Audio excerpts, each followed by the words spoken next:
सत श्री अकाल। मैं मनोज कुमार शर्मा आजाद हिंद आवाज न्यूज के लिए आपके बीच में एक बार फिर लेकर के कुछ ऐसे ठहराव की कहानी, ऐसे बदलाव की कहानी जो अब होने जा रहा है। जी हाँ, ये बात है न्यायपालिका की, जिस न्यायपालिका के बारे में हर भारतीय ने एक आशा छोड़ दी थी कि न्यायपालिका भी क्या ईमानदार हो सकती है।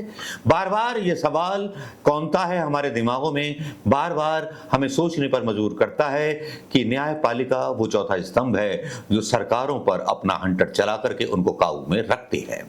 हमें हमेशा कोई भी चीफ जस्टिस ऑफ इंडिया हो, उससे यही उम्मीद रहती है कि सरकार के जो कार्य हैं, जो जनता के विरोध में किए गए हैं, उनके जनता के पक्ष में वो निर्णय दे। लेकिन अफसोस ये हुआ है पिछले 10 सालों में कि जनता के लिए कोई ऐसा निर्णय नहीं आया। कभी भी सुप्रीम कोर्ट ने स्वतः ज्ञान नहीं लिया कि भाई आपने जीएसटी एक कार पर इतनी ज्यादा क्यों लगा दी, इतना टैक्स क्यों लगा दिया। जब आप सस्ता पेट्रोल ले रहे हैं, सस्ता ईंधन ले रहे हैं, तो देशवासियों को महंगा क्यों दे रहे हैं। आप सस्ता ईंधन आयात दे रहे हैं दूसरे देशों को, लेकिन आप अपने देश के लोगों को महंगा क्यों दे रहे हैं। क्या ऐसे जज जिंदा हैं? क्या चुनाव आयुक्त, चुनावी सेशन जैसे जिंदा हैं? क्या किसी जज ने ऐसी मिसाल बनाने की कोशिश की? नहीं। ये बदलता हुआ इंडिया है, क्योंकि इसका नारा है सबका साथ सबका विकास, जो प्रधानमंत्री मोदी ने दिया। लेकिन इस सबके साथ सबके विकास के बीच एक ऐसी अड़चन आ जाती है प्रधानमंत्री मोदी के रास्ते में, जो उनके चेहरे से नकाब नोच लेती है। नकाब कुछ इस कदर नोचा जाता है कि पूरी न्यायपालिका का सिस्टम, कॉलेजियम सिस्टम बदनाम होता हुआ दिखाई देता है। भले ही बीजेपी कॉलेजियम सिस्टम को खत्म करने के कगार पर थी, लेकिन विपक्ष ने ही यह हवाला दिया, कॉलेजियम सिस्टम सुप्रीम कोर्ट की आत्मा है, इसको ना खत्म किया जाए। लेकिन जो चतुर सरकारें होती हैं, बनाए गए कानूनों को अपने अनुसार ढाल लेती हैं। जी हाँ, कुछ ऐसा ही किया प्रधानमंत्री मोदी ने। अपने हिसाब के कुछ जज जो थे बिहार गुजरात से लेकर के आए, गुजरात लॉबी के लेकर के आए, जिनको बनाया भी गया। और कुछ जो सुप्रीम कोर्ट में जज रहे, उनको उनके हिसाब से जो था सम्मान दिया गया, चाहे राज्यसभा सीट देकर दिया गया या कोई भी सीट देकर के किया गया। ये इतिहास हम सबको पता है और इस इतिहास के बारे में हम सब जानते हैं। लेकिन अब गवाई साहब के लिए बहुत बड़ी परेशानी खड़ी हो गई है।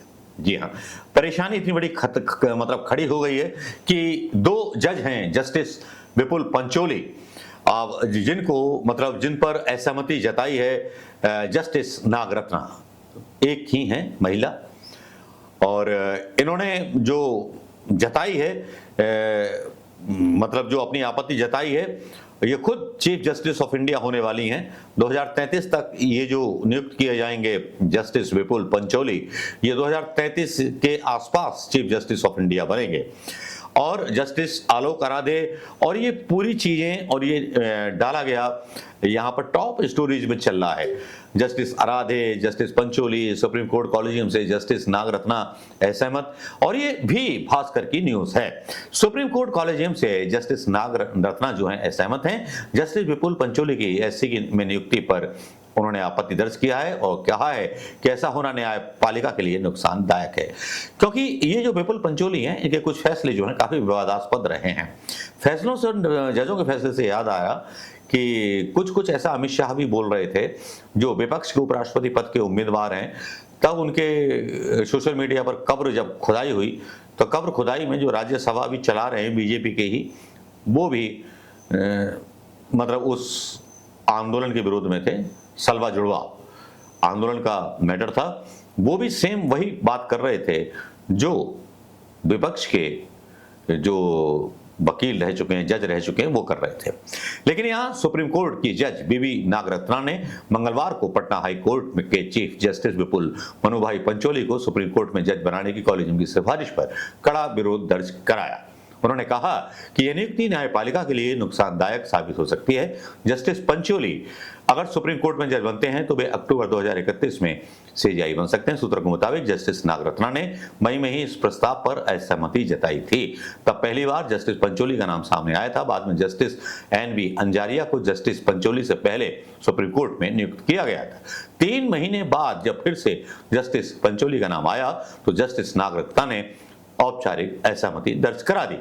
सीजेआई बीआर गवई की अध्यक्षता में 25 अगस्त को हुई कॉलेजियम की बैठक में बॉम्बे हाईकोर्ट के चीफ जस्टिस आलोक आराधे और जस्टिस पंचोली के नाम पर सुप्रीम कोर्ट के जज के तौर पर केंद्र को भेजे गए 5 सदस्यीय कॉलेजियम में justice Suryakant, justice Vikramnath, justice J K Maheshwari, justice Nagarathna शामिल थी।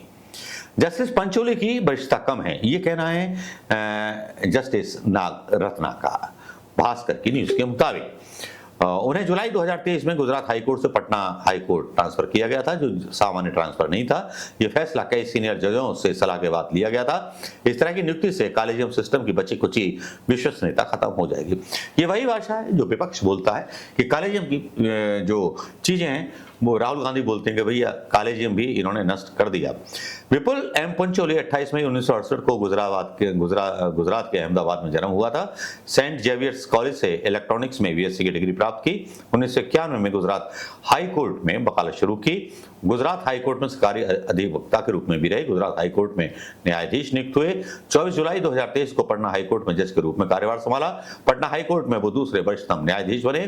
2025 में राष्ट्रपति द्वारा पटना हाई कोर्ट के मुख्य न्यायाधीश के पद पर नियुक्त किया गया।